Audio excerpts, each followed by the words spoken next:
that is said to be coming of PSs from the Azimio coalition. Insiders do say that former Prime Minister Raila Odinga is set to submit names of people that he would like President William Ruto to consider for PS positions in his new broad-based government. Of course, we'll be following up that for you this particular day. But this particular morning, we'll be looking at matters the new university funding model. What is it? What is the fuss surrounding this new model? Parents are decrying the huge amount of fees that they're expected to pay for their kids to be able to pursue their dream courses. Now, on the other hand, the PS for Higher Education, that is Beatrice Inyangala, says that there is misinformation and disinformation regarding the new university funding model, insisting that the figures quoted are the program cost and not what parents are expected to pay, saying that, for example, those who will be pursuing medicine they'll be expected, according to the band that they'll be placed in, the band one, those who will be placed in band one will be expected to pay somewhere around 5% of the household contribution, with the government covering 70%. That is in scholarship, and help, of course, that is in terms of loans, will be catering for 25%. And now the households will be, depending on the household contribution, they'll be paying 5%. That is for those in band one who are considered extremely needy. But remember, Beatrice Nyangala in June did nullify the fee structures issued to parents of those students who will be joining universities starting this August through to September.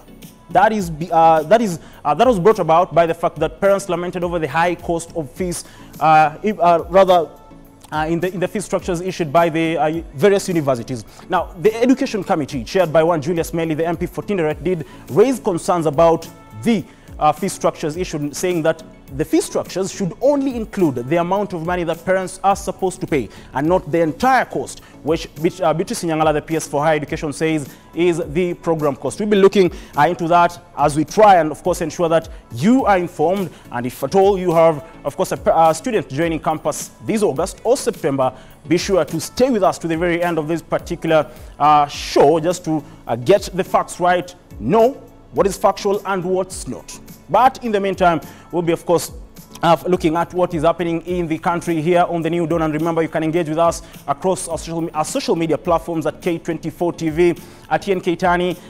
What we want to know from you is, what do you make of the new university funding model? Is it a good model from where you sit? Is it a model that can be rejigged and made to work for everybody and accommodate everybody and make it efficient? Or is it a model that needs to be scrapped completely? Now, we'll be talking about that, like I said, in our conversation this particular morning. I'll be joined by a panel just to delve into that deeply. But at this particular moment in time, we'll, of course, be just keeping you updated with whatever is happening in the country and on the news this particular morning. I am Ian Keitani, and many thanks yet again for making time to be with us here on New Dawn. Now, incoming Treasury Cabinet Secretary John Mbadi has vowed to integrate payroll with the Integrated Financial Management Information System as he officially took over the position, reiterating that integration was long overdue. He also noted that the new reforms were paramount to enable the government raise more revenue after the collapse of both the Finance Bill 2024 and the Finance Bill 2023, as Bentura Komboka now tells us. You are taking over a very clean desk. Public servants' payroll will soon be integrated into the public accounting system that automates financial operations within the state departments, IFMES. This will be one of the newly appointed Treasury CS John Mbadi's focus point in bringing reforms in the ministry. Speaking during the handover of the ministry from the outgoing CS Professor Njuguna Ndungu, Mbadi has sounded a warning to those inhibiting proposed reforms in the sector in a time that the government is looking at raising revenue following the withdrawal of the Finance Bill 2023 and 2024, key on his focus areas being the tax relief program and reforms at the Kenya Revenue Authority. We are going to operate without a Finance Act passed in that financial year. We should have had a Finance Act 2024, which we are all aware was defeated. Now that has come with challenges, but above all, even the Finance Act of 2023 is facing turbulence, and we don't know whether it will land or it will crash. That takes me to cost-cutting measures. Clearly, if we cannot integrate our payroll system from the State Departments to IFMIS, which is our parent accounting system, and all the way to KRA, then we don't know what we are doing. So anyone who is standing on the way of that reform, please give way. With all eyes on him to spur economic growth through revenue and alleviating Kenya's high cost of living that has driven citizens to the streets for more than a month now, agitating for accountability and making public Kenya's debt record, the new CS is now eyeing at increasing revenue by 400 billion shillings to bridge the budget deficit. Those reforms must continue because really if we were collecting 22% at one point, and for a long time 18% of our GDP, and now we have gone down to below 15%. If we could increase our revenue collection to GDP by just even about 3%, I am sure that would give us almost 400 billion shillings additional. And so that would sort out a lot of our problems, bridge the budget deficit, and then we get the country moving. On his part, the outgoing CS Professor Njuguna Ndung'u has raised an alarm bell to the incoming CS of some of the hurdles he will have to sort, including high tax expenditure, which currently stands at 2.94% after the collapse of the two finance acts. The target for this 2024 was actually 18.6%, with a finance bill that is not there. So it means that those revenues may not be realized. The second thing is that expenditures range around 22.1%. So you can see the gap, isn't it? From the word go, you're already set to have a fiscal gap, which is quite unsurmountable. The tax expenditures, that is what we wanted to deal with in the current fiscal year, stand at 2.94%. Just imagine if you were to reduce those tax expenditure by even 2%, it will add to a very big margin of saving revenues. Mbadi assumes office at a time when the country is dealing with a very fragile environment, vowing to salvage the positives of the withdrawn finance bill. Mbadi also intends to bring changes in the KRA, including incorporating governance principles in KRA's management, expanding the tax base, and improving the business environment and fiscal management. Bentura Kwamboka, K24, Nairobi. From the CS's taking office to their boast, now President William Ruto has embarked on his charm offensive tour around the country in Nyamira, just hours after returning in the country from Rwanda, where he attended the swearing-in ceremony of President Paul Kagame. Dr. Ruto, while speaking in Mugirango North constituency, has denied forming a coalition government with the Orange Democratic Movement and instead says it was just an agreement to work together in the interest of the country. Timothy Seymour now reports. A few hours upon his return from Rwanda, President William Ruto made a landing in Nyamira County. In tow were leaders drawn from the Gusii community and his deputy Rigathi Gachagua. The president will be in Kisii region for 3 days as part of his charm offensive tours across the country to endear his administration to Kenyans after vicious demonstrations. In his address, Dr. Ruto denied forming a coalition government, but then calls his political bromance with the opposition party ODM as a working partnership to help the country move forward in unity. Hatuja kubaliana ya kwamba chama ya ODM ama tumetengeneza coalition, hapana. Tumekubaliana ya kwamba tutafanya kazi pamoja. Ile kazi ambayo itafaidi wa Kenya wote. Ruto says there's no point of aligning the country along political coalitions. Hakuna haja ya mirengo. Hakuna haja ya ubaguzi. Nimeamua tutengeneze serikali moja ya Wakenya wote. Mimi nawauliza nyinyi watu wa Kisii, munasema tuungane ama tutengane? Munasema tuungane ama tutengane? Wale wanakubali tuungane nione kwa mkono, wala wanasema tuungane. Kisii Governor Simba Arati, who is being fronted for the position of ODM deputy party leader, welcomed the president to ODM, a party he once belonged to, while pointing at the turbulence within the ruling party UDA. ODM, unajua ulikuwa katika ODM?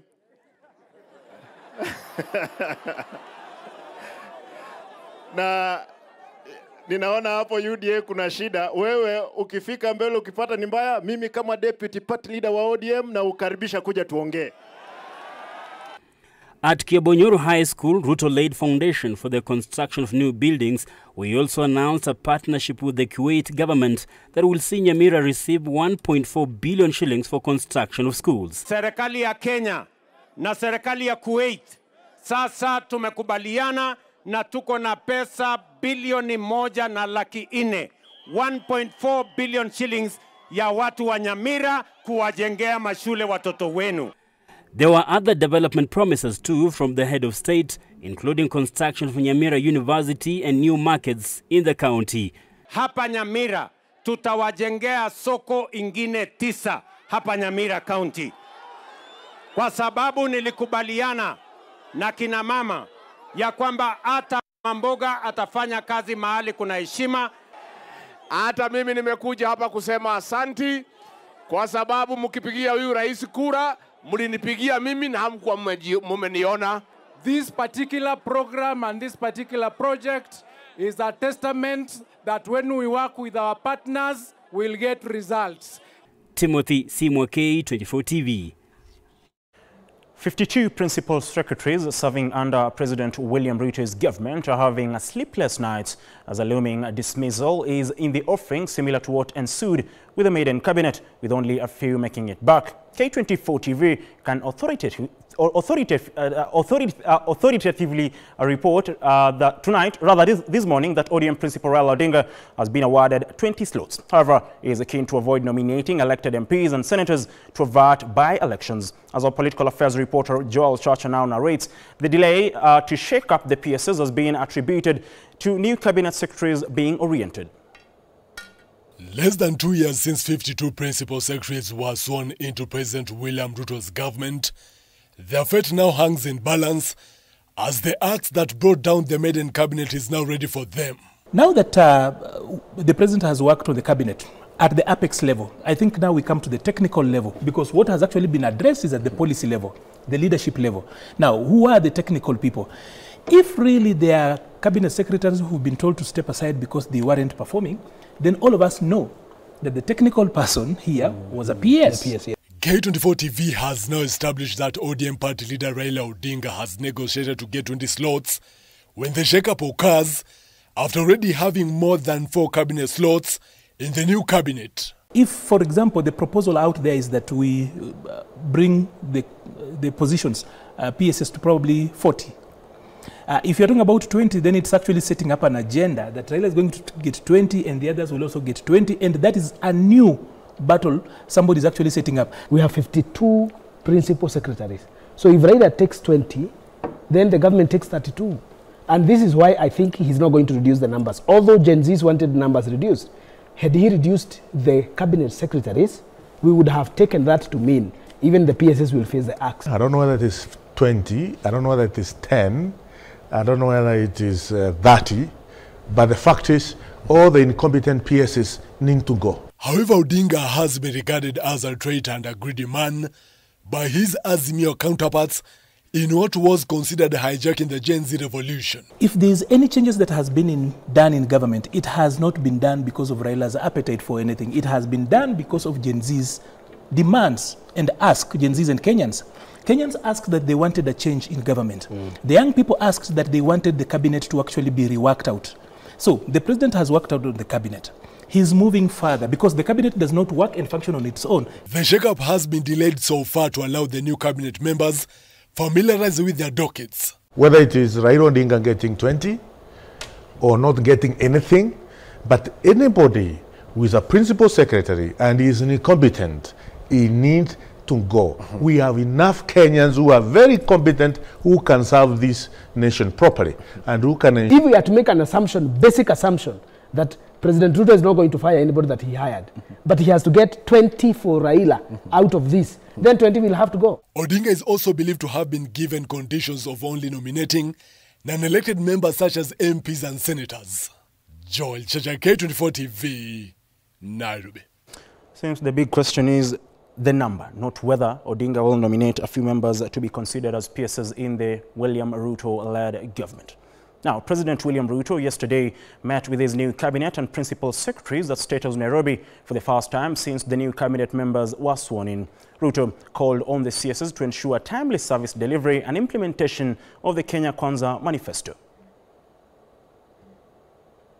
That they will succeed in whatever they do. For the first time since they took oath of office, the head of state on Monday morning held a session with his new cabinet, accompanied by their principal secretaries at State House Nairobi. In their families. With his administration under immense pressure following the Gen Z-led demonstrations, a move that led to the nomination of 4 senior ODM members into cabinet, President Ruto called on his new appointees to prioritize service delivery. We are one team. And we must work as one team. I listened very carefully when you took your oath of office. And it was about the Republic of Kenya. It was about the people of Kenya. Let us make the people of Kenya our first and only priority. It will make us go very far. The dissolving of the previous cabinet came after weeks of Gen Z protesters calling for the firing of the entire cabinet, citing opulence and disregard of the Kenyan people. The meeting came just a few hours after President Ruto graced the skies for the first time in 2 months. Ruto, widely criticized for globe-trotting, has been forced to stay in the country owing to the tense political situation brought about by the Gen Z demonstrations. Despite letting go of his previous cabinet in just under 2 years into his tenure, President Ruto reappointed 10 of his previous CSs, alongside 4 ODM members who vehemently opposed some of President Ruto's policies, including the Hustler Fund, which is currently under former ODM Deputy Party Leader Wycliffe Oparanya, who is expected to ensure Kenyans who he previously called on to default on payment of the fund do pay back. And finally, Your Excellency, is just to encourage everybody to love one another and to appreciate each other. You know, when I look, I find Hassan Joho in the same cabinet with me, and Opio and I, and John Buddy. I appreciate that Kenya is great, and we must all learn to live with each other because you never know about tomorrow. The 4 who are close allies of former Premier Raila Odinga have, however, vowed to ensure the Kenya Kwanza plan is fully implemented. I am sure my colleagues are ready to work for the people of Kenya. We know the accountabilities to the people of Kenya. We have heard it from you, and you're the one who is carrying the torch of this accountability on our behalf. We will support you. I'm sure I'm speaking for my colleagues. We will support you. You have actually covered in a very short time what we expect. And now even those of us who are new, we are ready to go. Today's session came as the Moses Wetangula-led Committee on Appointments prepares to table its report on the vetting of Beatrice Askul as the CS nominee for the East African Community and Attorney General nominee Dorcas Oduor tomorrow before the National Assembly. Ian Kitani, K24 TV, Nairobi. Chief Justice Martha Koome has launched the prison's decongestion initiative at the Nairobi Remand and Allocation over maximum security prison in industrial area. More than 300 remandees out of the 4,000 detained at the prison were released as part of the program. The initiative will also review bail and sentencing guidelines with the aim of handing non-custodial sentences to petty offenders to reduce congestion in prisons. Here's Muriel Odhiambo with more. Chief Justice Martha Koome has presided over the release of 376 of the more than 4,000 inmates detained at the Industrial Area Remand Prison in Nairobi.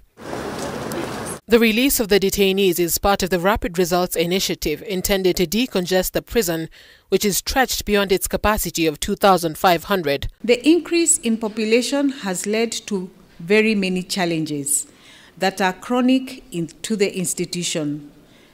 Inadequate beddings, recurring shortages of stores, feeding pans, prison uniform, lack of soap, lack of sufficient cleaning materials, acute congestion in wards and cells, risk of outbreak of contagious diseases. The program, which is underway at the Nairobi Remand and Allocation Maximum Security Prison and Industrial Area, the Nairobi West Prison, and the Langata Women's Prison, will be rolled out at all prisons countrywide. The judiciary is committed to reviewing the sentences, and where appropriate, we will release convicts to perform community service instead of serving time in incarceration.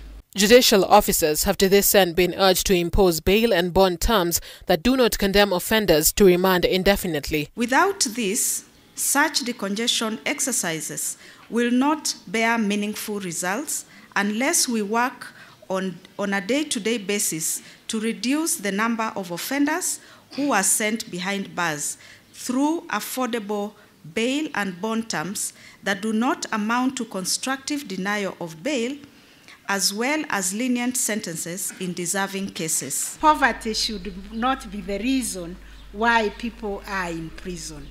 You should be in prison for another reason, but not because of poverty. Bargaining and diversion, which is an alternative to criminal prosecution, thus reducing congestion in prisons. Koome has also announced plans to integrate the national prison service systems with those of the judiciary to stem corruption. Kidogo unaambiwa haya, toa bondi ya 20, kama huna basi unaletwa hapa, lakini ingekuwa katika hiyo system hata wewe magistrate unaweza angalia ujue kuna bondi ya 20,000, naweza mpiga hiyo fine, bondi iingie kotini na huyo mfungwa aweze kutolewa. I really hope that the ones that are coming out of Nairobi, if we can group them into self-help groups and we can work that very quickly, we can actually give them something to sustain them as groups. The initiative is expected to reunite non-violent offenders and remandees with their families and reintegrate them into society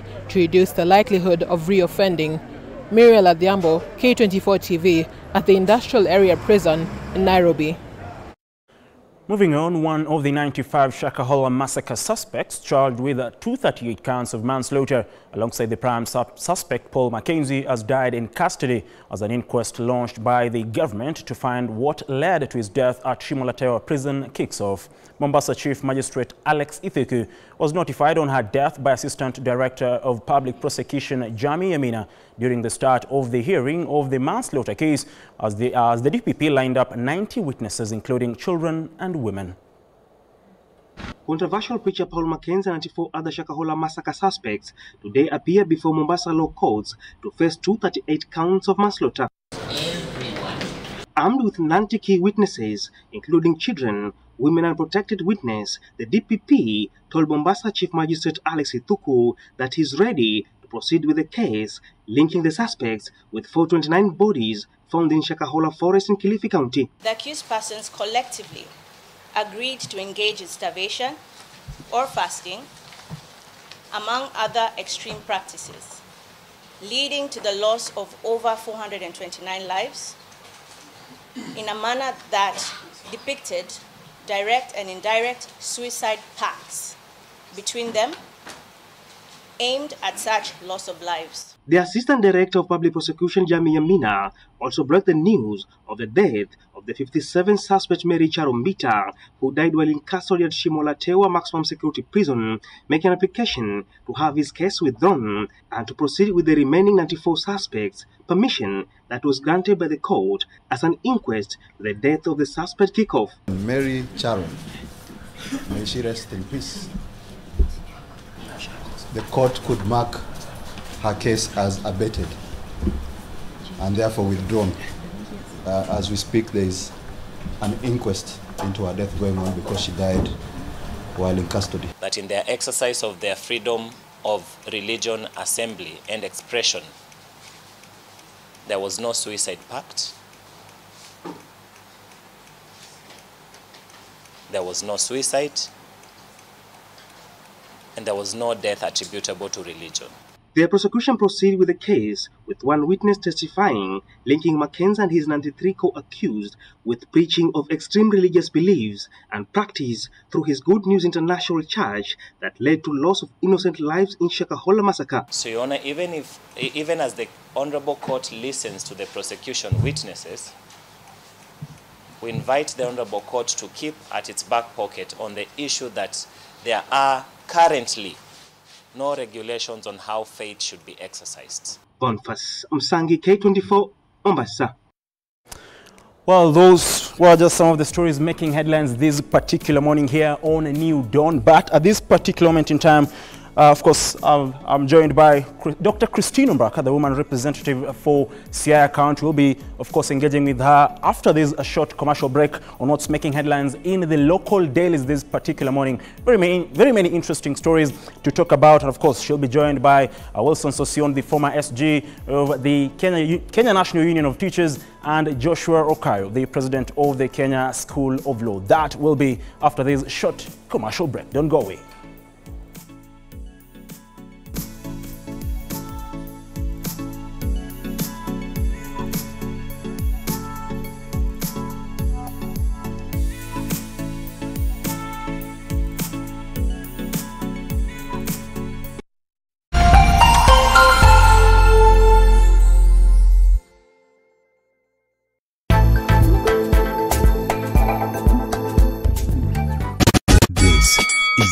The biggest reggae and rhythm show ever on Kenyan television.